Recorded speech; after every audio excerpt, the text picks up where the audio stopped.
Hey guys, welcome to the Table Talk Radio Show. Okay, let's try this. My name is Tanisha Simpkins here at the Table Talk Radio Show, guys. I have two awesome, amazing hosts, Pastor Nathan Austin and also Pastor David Dozier Carr. How are you guys this evening? We're Doing good. well. How about you? Good, good. Well, a little bit under the weather, guys. Like the last couple of days, actually since yesterday, I had some real bad sinus issues that has developed, I think, into maybe a cold, perhaps. But I'm one of them kind of people. I like to knock it out within 24 hours.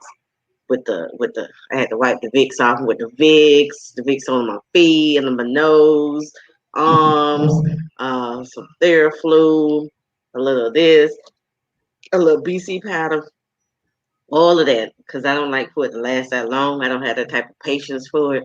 So I'm one of those, let me knock it out, lay down in the bed, and hopefully it's gone the next day. And and take my little the little cough drops or whatever uh, to help me out. So how are you guys this week so far? Good week. It's not a good time to be sick though. It's just not. Ooh, don't scare People me like people that. people look at you differently now when you sneeze and cough. I know, It's right? no more God I, bless yous. No more none of that. they look at You don't that. get that. Right. Right. I know, right? I can agree Yeah. with that. I know it's not a good time to be sick. So yeah, but I mean, it is what it is. I won't go around people that I am sick because I don't want them to think anything. Also, I don't have coronavirus or anything. It's just a common cold that'll pass on. Yeah. Listen, it's a lot going on this week. It's a lot going on since the past 6 months. Um, I almost felt like I was just exhausted, to be honest with you, with everything that had been going on. I'm like, I feel kind of exhausted with so much. And then, thank you, Frank. I hope to feel better as well. With going on with so much, and then just recently, one of my great uncles had passed away. He was our eldest in our family. Um, and then the other day, with our Supreme Justice Ruth um, Ginsburg, is that her last name? Yeah, passed away. It just seems like when you have so much, and then I was doing a study on Sunday, and I ain't no pastor, but I know sometimes when you study, it can really drain you out because you want to give people your best, your best Really? knowledge. Dang. You mean you didn't just get up and start talking? No, I don't do that. No, I don't do that because Yeah. I got some smart people in my group. So Yeah. I ain't want nobody sending me no You know, email or texting me. David, they think this thing you just get up and be led by the Holy Spirit. We make it look easy, but you got to have some studying involved. You know. Study. Absolutely. True. Some studying, some worship, and I think my moment yesterday kind of just took me out. I was already on a vibe, and then I happened to. I don't know if you guys familiar with Wheeler Baptist out of Houston. Um, that Pastor Crosby is a Baptist guy, and I don't know what's up with they praise and worship, but they praise and worship. I guess because they ain't in church, it went over the time, but it was so needed. And I think that's probably, they ain't telling no pastors what to do, but maybe that's like just a whole service of just praise and worship. Um, I think that's what our souls may need, from healing and developing and everything that's going on. Not everybody likes to say what they're going through or, their grieving processes, their grieving or their depressions or their anxiety about life or just a whole lot of stuff. And sometimes we get caught up that we just don't talk about it, and I always feel like talking is a healing conversation to me. Right. That's what I use when I talk to the women. And one of the things I love doing is shepherding women. I use it as talking as a healing conversation, much needed. And I think that our praise and worship, I'm just gonna say it, keep it. Our praise and worship, it gets to that soul part of us, that we so traditionally and common know that we yearn for it, and that it just felt good to be ministered to with praise and worship. I wasn't thinking in my mind, oh God, when this is over. It was just like, hey, this house was, hey, everything was going up, so it was much needed. And Mm. I think I may have, because I was already, throat was already hurting, but I guess for my cry out and my praise, it kind of put me into the hoarse stage. But I'm okay about it though. I That's really right. am. I'm okay about it. And I think I know that a lot of churches next week are going inside of the building. I know I am. We're going in the first Sunday of October, and quite a few others are going in, and then some are waiting till the new year. But it's good for a lot of people. And I say that because some people feel lost, you know, even though we say it's just a building. Um, and that's true. But for a lot of people, it's more than just a building to them, you know. So, so yeah. So I'm glad, that will happen. Yeah. I'll be there. Well, I just want to make one point of correction. I'm overseeing the Life of Stone Church of Miami. I'm currently not pastoring anymore. I'm still a pastor at heart. I'm serving, but we have Pastor Jude Dorscart in Miami location and Pastor Howard Brown at our Port Charlotte location.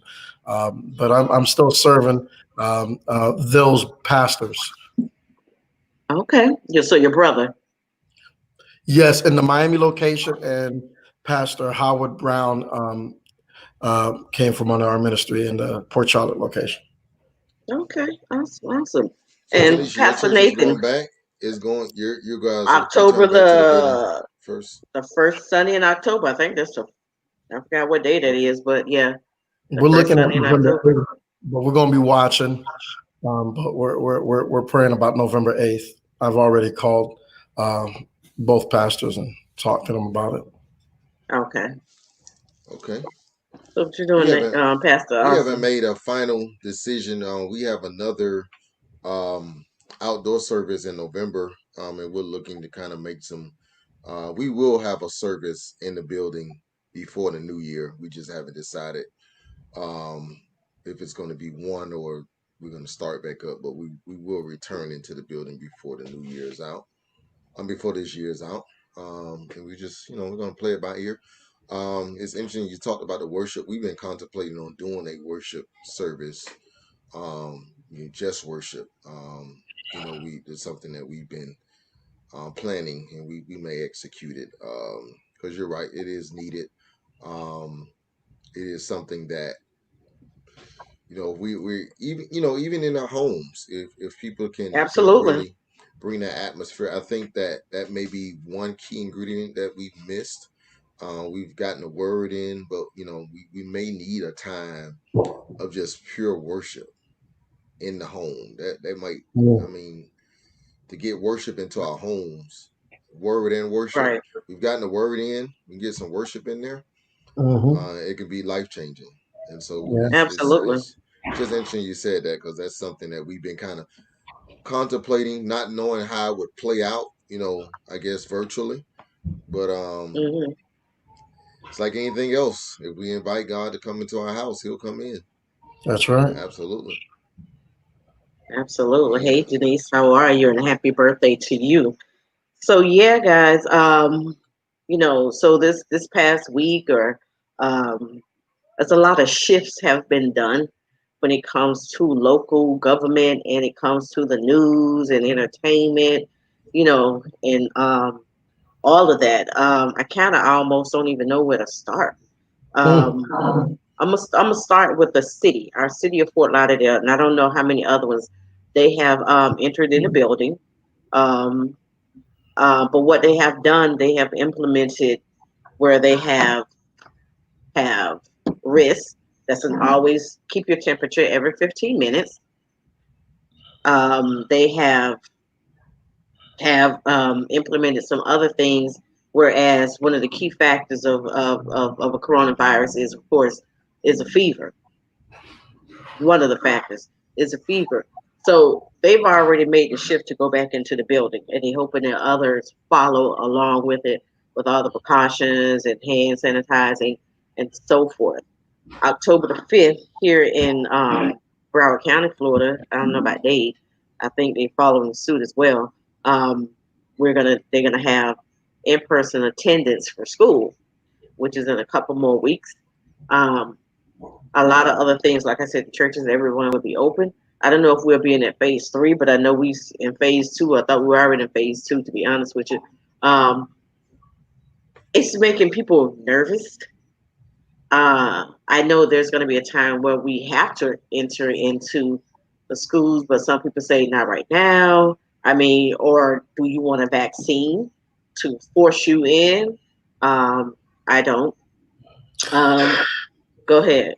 Yeah, I mean, I was going to say that the CDC director just recently said that the mask alone is actually better than the vaccine, because he says vaccine has a 70% chance that it may work with your immune system, whereas the mask, that's like a 90 something percent chance, and people still are not, unfortunately, are not keeping up with the mask as well as they should be.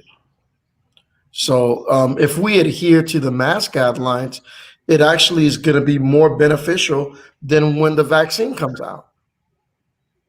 And the Right, right. mask You know, it's a preventative measure.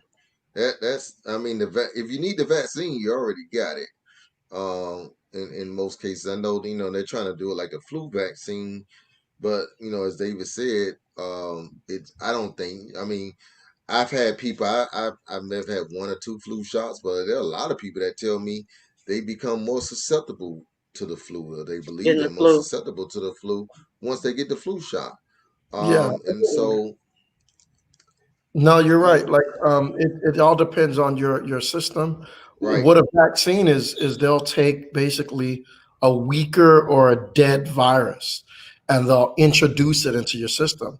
And what happens is once your immune system recognizes it, the goal is that whenever that virus comes, it or attacks them. a similar strain, your immune system, your antibodies within your white blood cells will recognize it and act upon it. But that's not always, not all the time our immune system holds that memory bank or recognize it, Excuse me. but it's about 70% chance that it will. But if you wear the mask, then that's like 90%, and a lot of people are still, you know, um, are not. I wanna put back up what I know this young lady. She's a nurse, Denise. Call her Penny. She put that. Let's talk about some people who are asymptomatic without fever, positive COVID without. That's just positive COVID-19 without a fever, and that's Yeah, true. And then she talks about the different types of masks, and I want to talk about that because I make sure when I buy a mask, I have to buy a mask with a filter. And we've gotten so into these masks that are for just design. I want a Canes mask, or this mask, a football mask, to pull over these and all of that. And those things aren't protective. They have no type of filter in them. They just covering up, but they're not actually being a mask to your immune system or for you to deliver to anyone else. So I would say to people who are listening, make sure you get a mask with a filter. I know it may cost a little bit more. Um, I don't know, because I bought mine from BrandSmart. It has 2 filters, and you can replace the filter. It was like $5.99 each. I mean, just basic ones. I mean, I don't think they have to be so much for design. I guess I don't know. But that's. I know everybody like their logo, on their mask, which is cute. But if you do wear them, put the paper towel, as they say, or the coffee filter on the inside of it, so that can go as your barrier or your filter, But so that can that's be your going back preventative. to the church situation, which is why you hear the argument about well, people go into Walmart, they go to other places, so why not go back to church? But church is one of those places where if you're in church, there's chances are you're gonna exuberate yourself. You're gonna use a lot of energy. You go to Walmart, you're just shopping.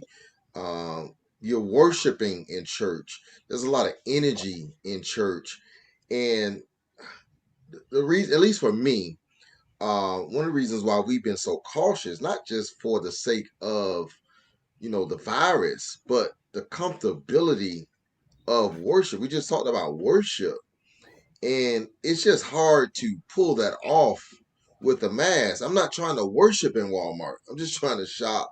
But when you go to church, you want to worship. You want to cry out to God. You want to, there's just some energy that's involved in church, and I'm Right. afraid, that if everybody's coming to church with these masks on, are we really going to be able to worship?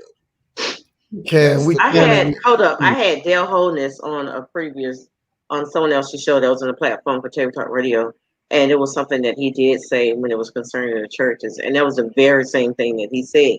He said, "I don't want it to be the fear, that when you're in service, the praise and the worship and then forgetting and how we go all in and forgetting and that be an issue again when it comes to church services." So I get that. So now it's like, okay, we got to And I say keep that about wearing that. the right mask. You got to have the right mask. So I maybe brought that maybe up for when the they come mask in, issue. let the church be the one that offer the filter mask. Right. Let them You buy the got to have boxes the and right everybody mask. be 'Cause if you had the uniform. wrong mask, you're gonna suffocate yourself. Mm. So these are all things, and I mean, unfortunately, there's the elephant in the room is the liability. yeah. That's one of the things, unfortunately, that churches just do not want to deal with, because David, I'm sure you can attest to this. People won't, they won't be legalistic with Walmart, but they definitely will be with church, hmm and that's And there's something another that. point that you guys made about the asymptomatic. Yale did a study, which I believe is what makes COVID unique versus the flu and all of these other things. The study that Yale did, they said that 50% of the transmission of COVID virus are by people who are either asymptomatic or pre-symptomatic. So Mm, basically, what that means is that, like, if two people get it, one of them got it from someone that had zero symptoms. right. I remember a pastor texting the pastors group, letting us know, like it was earlier on when the churches were still open, and they had instruments and people blowing trumpets and stuff like that. And this kid, he was playing the trumpet, and a lot of people ended up getting sick. Some people ended up dying, and they find out that it was him who was COVID positive, and he never had any symptoms. So he transferred it to others who then got sick. Some of them passed, and he himself had no symptoms, did not even know, and was going to church and playing his trumpet. Wow. So that's very important to know Wow. Wow. that Yeah. Yeah, 50, church is just a different. It's just a different playing field when it comes to this particular virus. Because again, unlike going to other places, you're not going to Walmart to blow your trump. There's just certain things that you're not doing in the everyday walk of life, which has been the gold standard for why it should be so easy to go back to church. And the church in this particular instance, it's just a different, for lack of a better term, it's just a different beast. It's just things that you do in church, you don't do in your normal everyday walk of life. And so therefore we have to deal with those challenges and find a way to, help with that, and so, but I mean, we can spend all day talking about that, but that's interesting that you brought Yeah. it up. Yeah. Yeah. So now I posted it, but I know other people seen it, and it was Ron DeSantis' bill. Um, I don't know if that was a bill. I don't know if that was we gonna get you sucker. I will tell you the truth, but it was supposed to be something supposed to be for let me see what were they calling it. Uh, noise It's the violation or disturbance violation. Huh?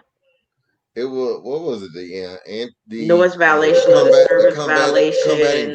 violation or violence. comeback violence disorder, looting and law enforcement protection act, Right. which says a lot. I can't get into going into the reading of it, but it's saying a lot. It's talking about as far as protesting.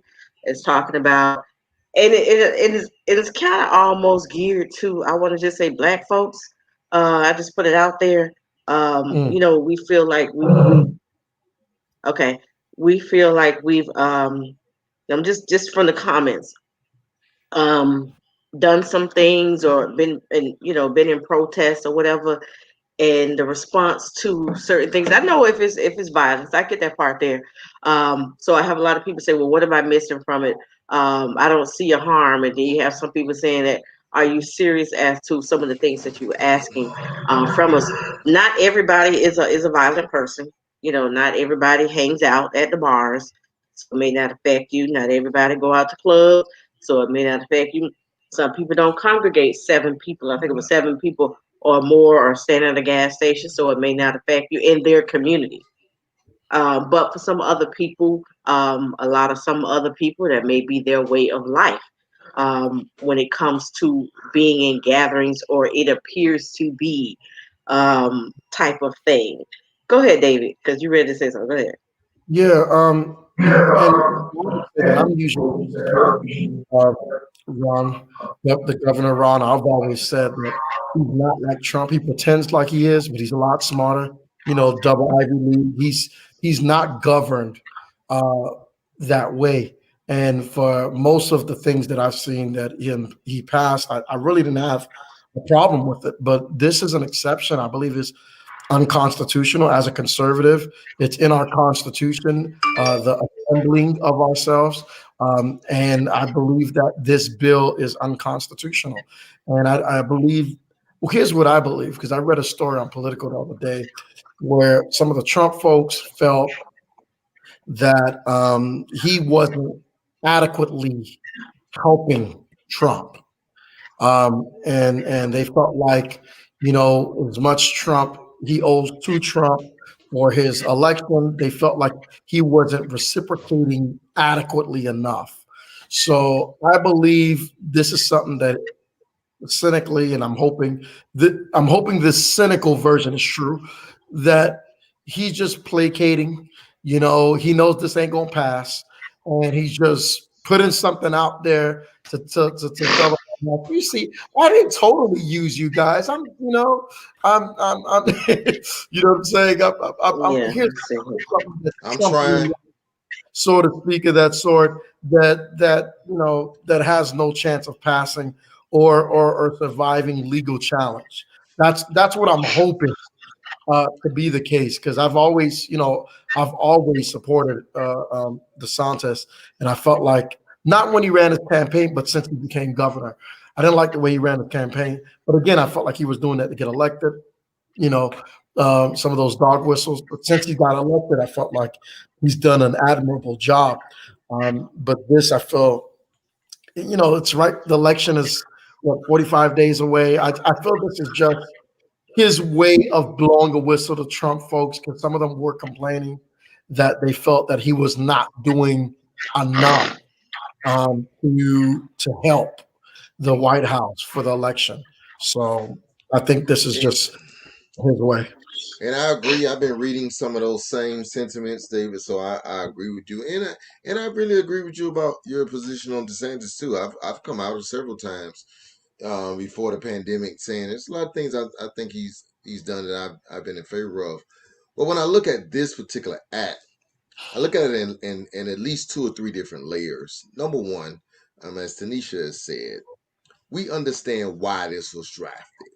We understand why this was drafted aimed at the movement, the Black Lives Matter movement, whatever movement, whatever you want to call it.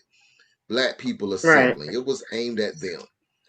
And what's Right. interesting about this is that it's the wording. It's the wording of it. Because when you read it, couple of things struck out at me. One was it specifically says I'm not liable if I run somebody over. Like literally, it says that in the act that the person is not liable if they run somebody over in their car. Now, we've been reading the news. Have we heard any black person running somebody over in their car? No, but at every single one of these rallies, we see a car running through the crowd. We see it in every last one of them. So just the verbiage in it lets you know what the goal is. Yeah, it's a dog. Right, it's a dog whistle. It is to say we're going to give you a license, the quote unquote the protesting version of the stand your ground. If you run somebody over, all you got to do is say you felt threatened. And the other thing that strikes me is that's another controversial topic within itself, because I really don't feel I feel that the stand your ground law is not a racist law. I feel that, and the people that wrote the law said that George Zimmerman should not have been able to use it for his defense. Because stand your ground means that if someone is attacking you, there's a law that says you have to retreat before you defend yourself. And basically stand your ground just means that not. Well, that's what the law say, David. But that was my second point. That was my second point. He violated stand your ground in the way that. So I think the real problem in that Trayvon Martin situation was the jury pool. You know what I'm saying? The jury, you get a whole bunch of unfortunately Caucasian people who look at this young black kid and they were afraid of him, and you know, the defense used that to the. I don't think it was the actual law. I believe it was the jury. But that's my point. When you have laws in the book that we know are not going to be equivocated properly towards a certain group, we got to deal with the law. That was my second point, that we know that we're not going to be able to use this as a defense. And then it mentioned a lot of these things can't be done except by permitting. Well, guess what? They're not going to permit you to do any type of protesting. So therefore, they're not going to permit you to do it. So if you decide to do it, we got some laws in place to say, basically, if anything gets damaged, felony. If somebody runs you over, not gonna happen to them. And you know, it's just so many things that are just. I mean, this is asinine. And then the bail about the no bail, right? No bail, no bond. You got the cockiness and the wording. There used to be a time where this stuff used to be in fine print. I don't think it ever will, and I believe that. I don't think it's going to become law, period. And if I believe that there's a lot of legal challenges to this. This is just an as a conservative, I believe this is typical unconstitutional. You know, we believe in the Constitution. This is not constitutional. It's in any ways, you know, you can't. It's in our Constitution. You can't. But the problem is the reason why it has a possibility of passing is because we know who it's aimed towards. It's not aimed towards the people that are going to be voting for it. So they understand that we could pass this because guess what? If one of ours do it, we know they're not going to be able. That's why it's scary. But I just think that if there's enough, the defund the police part, you saw that part, right? Right. About the defund the police part, definitely. Yeah. No one wants to hear that. So I feel that this was just. Here's what I'm hoping it is. I'm hoping this was not anything that he plans to become law, is because it's so close to the election. I believe he just did this to whistle to the White House. Hey, I didn't forget you. You see his evidence. You know. Yeah, but we didn't think Trump was going to be elected. I mean, right. I agree with you, David. It's for an audience of one. It's for an audience of Trump. And so Trump could see, oh, okay. I don't believe he intends to pass this. I believe this is for an audience of one. This whole thing, this whole law draft up is to please one person, and that's Donald Trump. So close to the election, I don't believe he planned, because I believe you can sue. I believe hopefully the ACLU, the NAACP, I believe anybody could. It's just not constitutional. Some of the things that in there, I don't believe they'll be able to legally make that become law. It's just too much unconstitutional things in that law.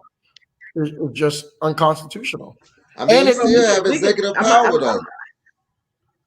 Yeah. Say that again? You know what? I'm No, gonna I ask say this he question still here. has some Somebody had executive me power. last I mean, if Friday they say, want it to become law, Pastor, they can make it become law. I'm just hoping this is just a political stunt that he's doing to please Donald Trump, and that he does not really intend to make this become law. That's what I'm hoping.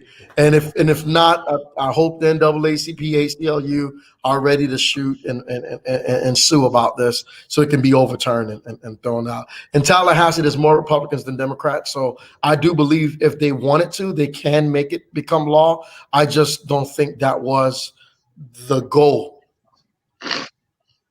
And that's I a very agree good with your point. Sharon premise, says, but you giving your Republican friends too much credit. I tell you that all the time. They're not as you know, nice. right. I was gonna use When another it comes word, to but us, when I read right, this, I'm gonna tell yeah. you what I read, and we'll move on. When I read it like we in 2020 or we in 1820, because this look like somebody gonna you ride through town and somebody gonna paste on the saloon gates outside, for folks to see when it comes to people of brown and black color. I know we don't want to say it's a race thing and all that stuff there, but that's what it feels like as a black Yeah. person. It feels like it's a All race I'm thing gonna that say is to geared any to. black folks that's listening, don't you try to get in your car and run nobody down using this. If Yeah. it just don't do it. It's period. That's what I'm trying to tell you. I'm not saying that they're Pastor. When I'm saying I don't think this is going to become law, I'm not saying because of their conscience or their I will hope integrity. not. Yeah. I'm saying Even no. if I'm it not- doesn't become law, I don't think it's David, going to become the law thought because of of even the putting it on practicality of it. paper, that's what aggravates it. I just believe that practically speaking, it violates so much constitutional things. If you hit someone with it's comical. It's this. Right, but listen, but see, we talking about Some must dog try. whistles. Right, that's what I'm gonna say. We're talking about dog whistles. We know that voting. We know that voting twice is not allowed. Exactly. We know a lot of things, but when you begin, this is a sign to say, "Hey guys, even if it doesn't become law, David, the fact that this is out there, a lot of these people are damaged. They read this and they say to themselves, I can get away with it. Whether it's law or not. That I could try and I'm going to get away with it because this is the way they're thinking. They're they're giving me a license to do it. It may not be law, but the law is on their side. I'm going to put it that way. The problem I'll just leave it at that. Yeah, I mean, don't get me wrong, but another person I supported was Tony Sheriff, and he's been holding these cops accountable. So I don't believe if they try any of that down here, it's just going to work. I just don't believe it. At the end But of these the are day, not cops. We talking about the thing said if a city, it had nothing to do with cops. It's no, somebody if a city. but there's an existing law that you're not. It's called. What is it called? I can't remember the technical term, but if you hit someone, it's considered a weapon. If you use your car to hit someone, it's automatically illegal. It's a lethal weapon. Right. However, but what I'm saying is David, what Tony we know that it's we know it's a lethal weapon, common sense wise. However, for those people who want to act out of common sense, for those people who want to say that the young man who was near Illinois, Wisconsin was self-defense, for those people who want to do that, that's what they would use. They would say when you go into the courthouse and they try to find up some bill or some law, Roe versus Wade or whatever type that may have happened. This is something that they can use. They can say, well, in Florida, they suggested as a bill, and this is something that a person can get away with. You know what I'm Nah, saying? not This is And, something defund. that and people can You use cannot the say that funds with. before. If I put up a sign and say defund the police, now my company is not going to have any money, or any type of grants, as they said in Yeah. here, all that Mhm. kind of stuff. Come on now. So you I just think taking and Tony away. won't have anything to do with it. He doesn't prosecute, he just so. arrests. So Tony could arrest, but I mean he not prosecuting, so what Tony believes doesn't even matter in All this right, in hear this me out. case. Hear me out. Hear me out. Hear me out. Listen to what I'm saying here. 1 minute. Go You ahead. cannot go to court and make your defense on a suggested law. It's not possible. You have to make your defense on what's black and white and is law. You can't say, hey, my defense is that we're going to pass this law that allowed me to do this, so that's why I did it. No, that's not a defense. And my rebuttal to you is you just said it. The jury. You can't do that in front of a judge. But you can do that in front of a jury. That's my rebuttal. Okay, that's true. All We got righty. to participate in our So jury duty. We gotta. I just gotta throw this out there. We complain about these yeah, definitely that. juries, all white folks, but every And we time run and we duck and dodge jury duty, huh? we should not do that, because when our white brothers get that jury call, guess what they do? They go. They go.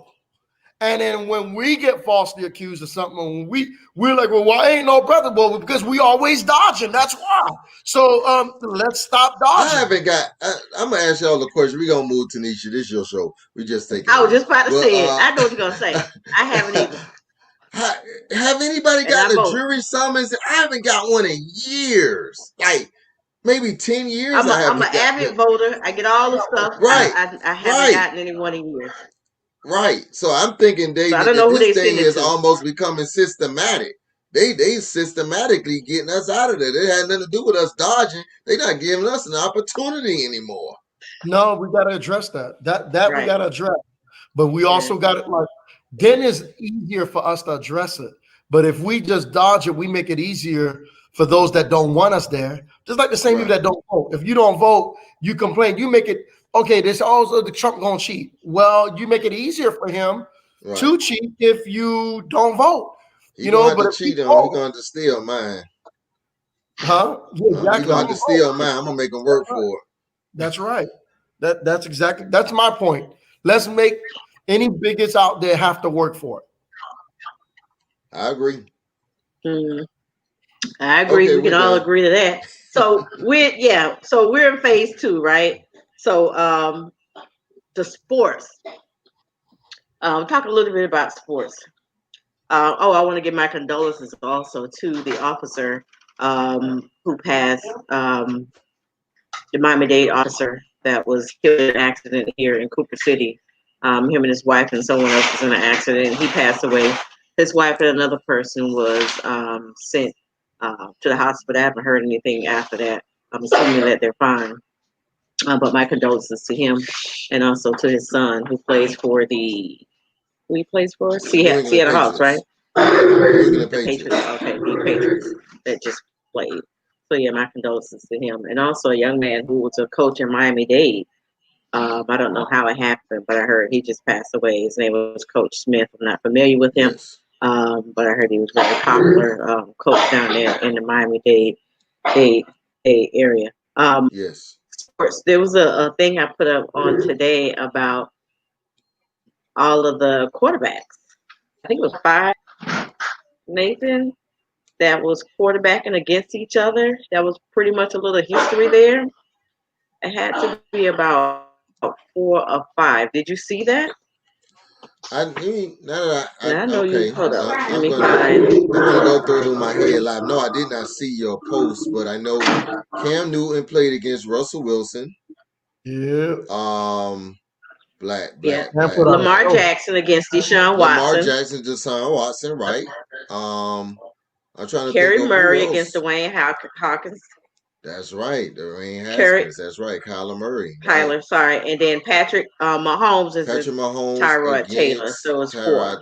But Tyrod Taylor didn't play. That was the he got injured. He didn't play in that game. Oh, okay. But I was missing one, but that would have been yeah. So we're making progress in that regard as they're giving us credit for Patrick Mahomes, so that's a good thing. His family's mixed, but his daddy's black, so but I mean we're So you in we have there? You in there? right. So I think the last two MVPs of the league, now that I think about it, have been two black quarterbacks, Patrick Mahomes and Lamar Jackson, Lamar respectively. Jackson. And so What do you feel, we are. Pastor, Say it about again. people? I said, what do you feel, Pastor, about people suggesting that Cam Newton's the way he got treated had a part to do with race? Absolutely. I mean, for him, and this is about the amount of money he was signed to. I mean, there are people.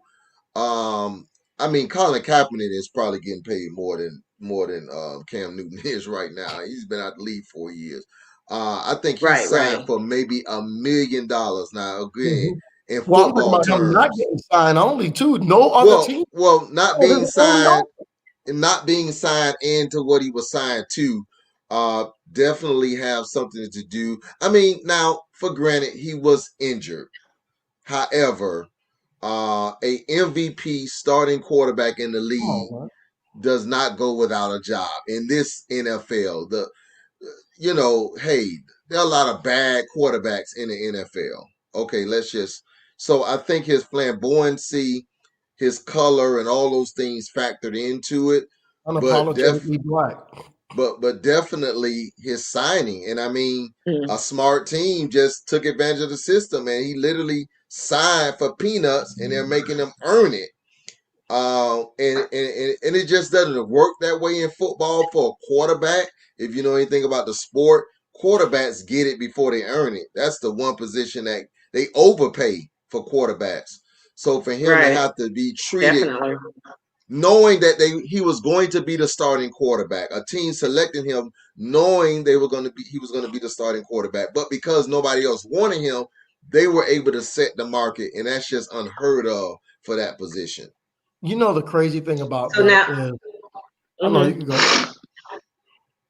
No, I was going to say Deion Sanders became the head coach of HBCU, Jackson State Yeah, University. It may not be a big deal to some people, but for them, I think and for a lot of HBCU schools, it's like, okay, come on home, brothers, come on home. I think it's wonderful. I think that's what should have been happening. You have all this great talent. You've earned your money. Why not, invest in and a lot of the teams, a lot of our HBCU teams. Yeah, I yeah. think Yeah, I for think it was a good Dion, move. I've had mixed emotions about it. It's been rumored he wanted the Florida State job, and it's been rumored he's been trying to get into coaching, not necessarily wanting to go through the ranks because he's Deion Sanders. So he's taking his route. I think he can be a trailblazer in this regard if he's taking on that challenge I of think being a so. trailblazer versus just trying to use them to be as a stepping stone. I prayed, and even if he is, which quite naturally I'm sure he has some aspirations to go higher, but I pray that he uses this opportunity to bring light to HBCUs can be a starting point for a lot of black coaches who have aspirations of going to higher ranks in college and collegiate sports as well as the NFL. Yeah, I think that Yeah. some people have written about it and they said, what I agree with what I've read is that just the attention that school is going to get is going to benefit some of those players that need to be seen, that's trying to compete. The fact that Deion Sanders is their coach, there's going to be more eyes on that team, period. And the team they play against. Yep. And that within itself is going to help those players who trying to get noticed, who trying to, come from an HBCU to make it to the NFL. It's all about, if people don't see you, no matter how great you are, if people don't see you, they don't see you. So just his name, even if he doesn't stay, but if he finishes a full year there, those players that's there with all those lights and attention that's going to come there, it'll be beneficial for them. And Trust there me, is his a I guarantee you he getting paid well. Go I mean, as ahead. well as he could for being where he is, Yeah. but there is an undercurrent of there's something brewing with trying to get some of our 5-star athletes to start going to the HBCUs. Yeah. We've been talking about this for the past couple of years, and I think this is a good time for Black athletes to make a statement by going to the HBCUs, because the networks and the cameras are going to follow the talent. You They're know, going to our follow the story, talent. and I don't remember the basketball player, but he's a top 5 or 5-star basketball player that committed to an HBCU. Do you remember the name of that I athlete? do not. Oh, I see. And, That was a while ago. Yeah, not that long yeah, ago, but yeah, and he said that he yeah, wanted to yeah. bring attention to that. Right. And if enough of them do And that, that's good. it can be possible, especially, if some of these colleges are not willing to give our athletes the voice that they're looking for in this climate. Young African American children are now embracing and understanding their power. And I think we're about to see a shift, or at least a leveling of the playing field when it comes to collegiate sports and HBCUs. Let me And ask I'm you. I'm I'm gonna take it to another level though, with the sports of it all. I believe that's just me that these kids that go to these schools like the Alabama and I don't know if Penn State's still good, Louisville and all these places. They bring the schools so much money. They have these coaches. Saban and all his team make millions of dollars with their gear and people buying their tickets. They sold out. I believe they should have some type of stipend. I do, because they bring in Oh money yeah. to the college, and they're not getting anything. But to play on the field, and some of them after 3 years they may not finish, and some finish, and some go further. Only a hand few. And if I think why they the HBCUs were By smart, the way, it was only him and the governor of California. Those are the two current first two governors of first two states. Governor of California, Newsom, and Governor DeSantis passed the right, bill right, that barred the right. NCAA from like absolving players from being able to earn money. I think it starts in 2021. But here's another thing, talking about HBCUs.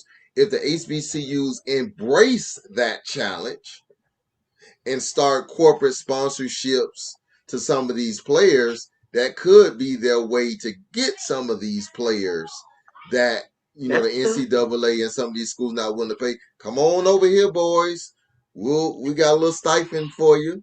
I think that is a way that they can really start getting some of and because not this past draft, but the draft before, there was a young man from Alabama State that was the number 9 or 10 pick in the last draft. My So alumni, ASU. yeah, ASU. I think it was. I want to say it was number 9 or number 10 pick in last year's draft was from Alabama State.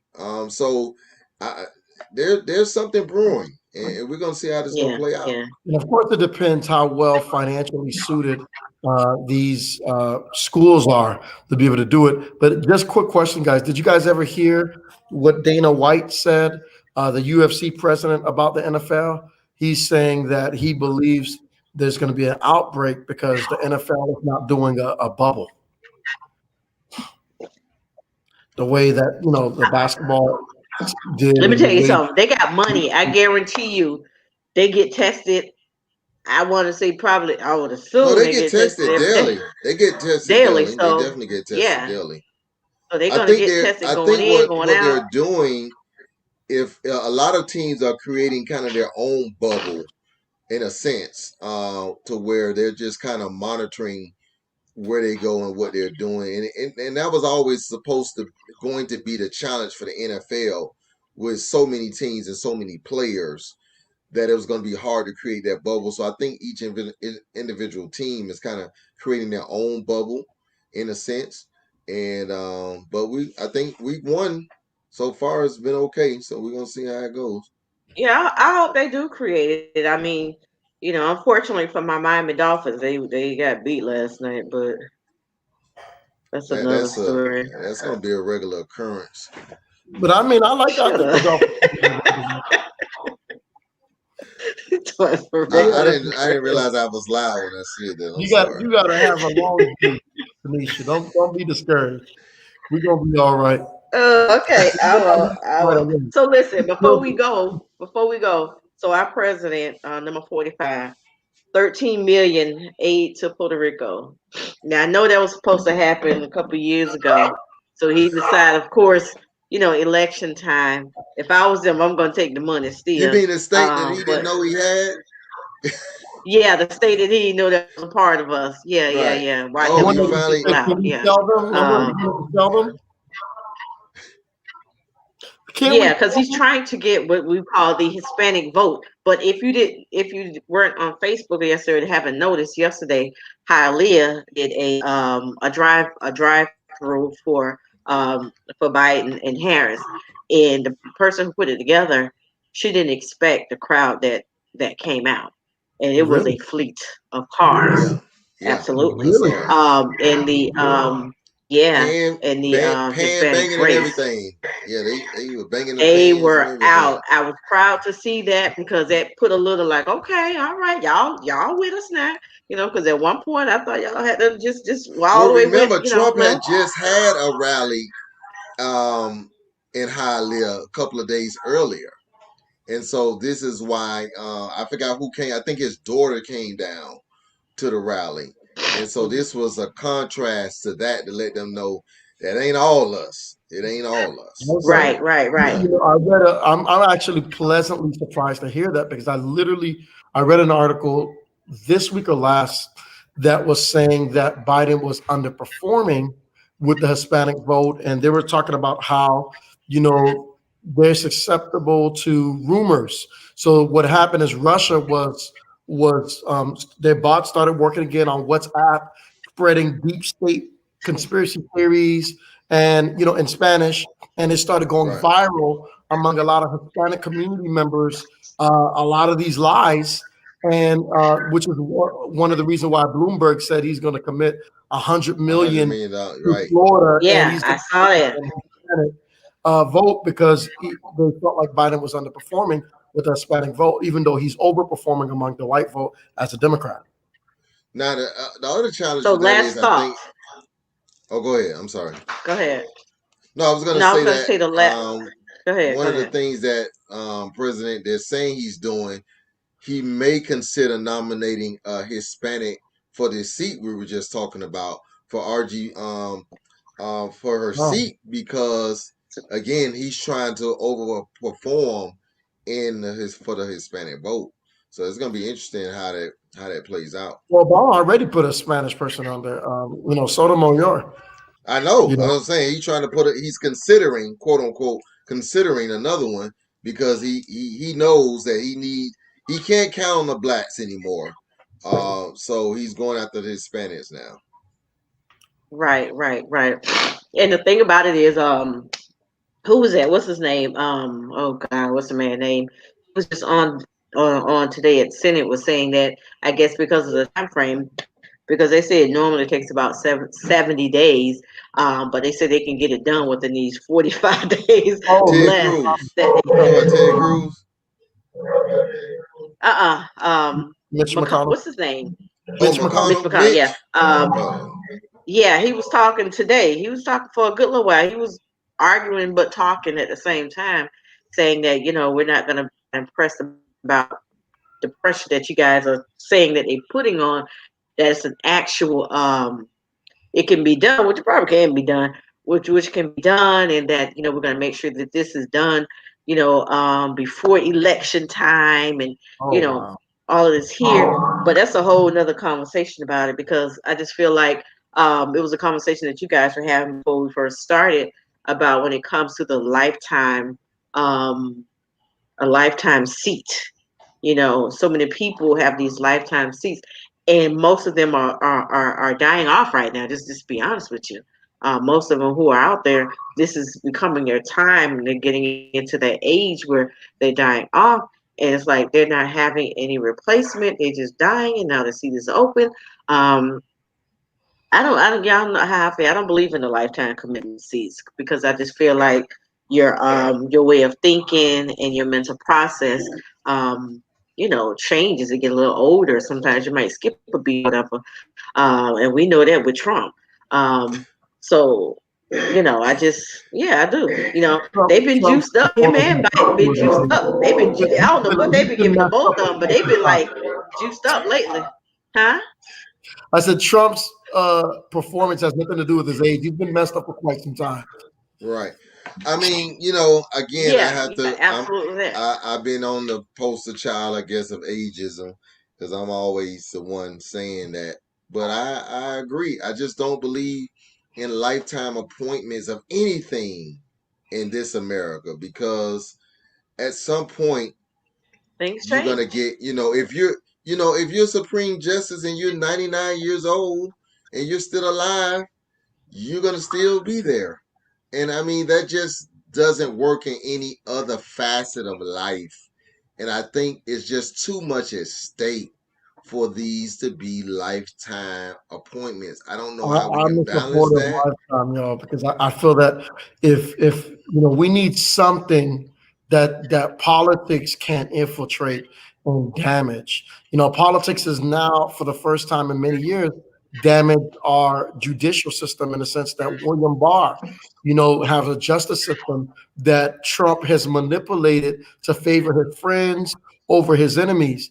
We need something. If you look at some of the wins we've been having at balancing Trump, it hasn't been at Congress. It's been these judges who have lifetime appointments. He's not afraid to say, yeah. I agree with security. They're literally afraid of going against him because they're looking at the next election. If you speak to some of these Republicans privately, and they'll tell you how they feel about Trump, but the fact is the political influence has tainted their morals, has tainted their conviction, and I don't want that to happen in the judicial system.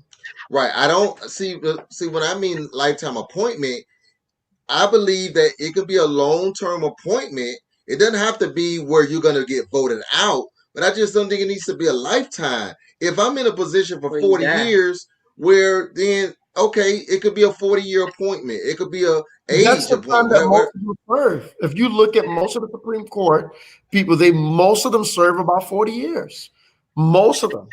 Because it's just, think about it. Before you get nominated, the youngest person to ever get nominated, I think, is like in the early 40s. Right. So and you look at the life expectancy is usually 80s, and some of them could choose to retire. Like Stephen chose to retire, right, which opened up the door. So they can do that too. So I believe the system is good the way it is because I just don't want. But it's just not going to retire. I just think put a 30-year cap on it. You still will have the same level of what's the word I'm looking for? The same level of confidence. You can't get voted. So you'll still have that same level. But I just don't. Again, it could sound like it could be a very. I agree with you because I believe our generations change. Our generations from how if just because you're old, you shouldn't be able to perform anymore. That's not fair. No. I believe that our times change, our generation change. It's not about you performing. They can learn. Believe that as time changes, they're learning, but just like they now, take away people's driver's license for age. You get a certain age, they take away your driver's license. You're 87 years old. Your way of thinking is not the same anymore. Your mindset is then. It's not so much as current as a progressive who are right now. So I don't agree. I believe I'm like you. Put a 25-year cap. No, I don't know, 30, 25 years. That's enough. No, because if the person is able to perform, it don't matter what age they are. It should be just about your ability to perform your duties. But the thing about it is they hold the power. That's even as a president. Even if the challenge of that is they hold the power to, if they cannot perform and they choose not to retire, of laws, then there's nothing in place to say this person man, you got to write these legal briefs. You got to write these things. It's not like, the David, rumor now we know that some of these judges are not writing all these. Ronald Reagan was not all there towards the end. You know what I'm saying? But with these, when you're a judge, you gotta write your opinion. Listen to me. very This is different. coming from a person that spent 10 years in sitting next to a judge as his assistant. These judges are not as smart as we put them up to be. They get a lot of help from people like me, judicial clerks, and trust me, they get a lot of the credit. They're not writing it. They're not writing these briefs. They're not doing it. And it's again, I oppose any type of position to where doesn't matter what my capacity to perform the job is, you can't get rid of me. No, you could. No other society works that way. You could get rid of them. If you can prove that they no longer are there, you can get rid of them. But who's gonna do that amongst them? They're not gonna do that. Yeah, who gonna do that? Nobody They're not gonna do that. Let me just make one last point on that. If you look at from the appellate court to the Supreme Court, all of these cases are public. So number one, if you go listen to, like the other day, I was following a case about the Michael Flynn case, and you can listen to these judges. They get to ask people questions. It's not like a lower judge that's where he's hiding and his judicial clerks are writing all these things. When you get to that level, both the appellate level and the Supreme Court, it's different. They get to ask the litigator questions in and out. So the way that it works, if that person is falling, we all gonna see. Because no, they'll pull the Clarence Thomas and won't say nothing for years. Clarence Thomas set up on the and didn't say anything for years. But he's the exception to the rule. Right? I mean, that's why he figured it out. Because he had like a no, he ain't no exception. Not everything you talking. No, Yeah, what I'm saying is, out of all the judges, that's the reason it made news. The reason it made news is because he went on and he broke the silence, by the way. If there was a story, right, he did. Clarence Thomas finally broke the silence, but it was because that was the exception. That the only one we can think of in recent history who didn't say anything for a couple of years. Well, all right, and guys. that's okay. So, well, that I don't mind you requiring that. That I don't mind. Where you say, well, listen, you have to participate, you have to speak, so that we can see, so the public can see if you're still there. That I don't mind. But everybody knows. So listen, I had this thing on here. I'll leave you guys with this. I don't know if you guys are able to see, but I put this video on. It was a teacher out of Boca Raton Elementary School, Miss Edith Pride, if I can remember. She did she was at the school board, so she was telling them what it is, since they coming down on them, what they need to say to the parents. And she had this laundry list about 6 things as to what the parents need to do in their home while their kids are virtual learning. Even though for some people that is real comical because of how she addressed it, but that's just her nature, probably how she talked. And she got to be good. She's been a teacher there for a long time. But I think everybody needs to watch it and look at it because it is so true. So, big up to those who are teachers who are out there that have to deal with some of the things that she had said with her students, how they come, how some of these parents are doing and how they're acting. I just wanted, from listening to that made me think, okay, big up to the teachers. So you guys are going through a lot. Not only are you being a teacher, because they was already a counseling class, that y'all are really being the counselors, right now. So I don't know if y'all seen it or not, but not yet. For those who are looking, yeah, saw it. Okay, good. Yeah, it's on my page for whoever's listening out there, and you can see it. So I want to thank you guys for being a part of the Table Talk Radio Show, even throughout my cold. I made it through. As y'all can see right now, I'm sweating. So, so, This so, sickness so yeah, is not we made it unto through. you on So on Wednesday, y'all check out Pastor Nathan Austin. He's on at what time? You on 7 o'clock as well. 7 o'clock. And Dr. David Doris Carr. I've been seeing you and your wife. Actually, I've been seeing her doing a lot of Yeah, speaking, which we is good. You know, I started love something her. called Say it again. It's called who? We're starting something called Digging Deeper. We're going to be discussing some various topics. Sometime it's sermons that I've preached on a Sunday, but it'll be various topics. We're still listening to feedback as to how frequent we should do it, but there's going to be another one coming out in the next couple of weeks. And I can ask you guys if y'all can look to the very first one that she did was a very testimonial video that she done. I know it took a lot out of her to actually do. So I just want to tell her congratulations for even sharing sharing it. If you didn't listen to it, it's something that a lot of first time believers or first ladies may go through. I thought it was real good. So yeah, y'all check it out. All right, y'all. So thanks for joining us. We'll see you guys next week. Peace. All right, peace.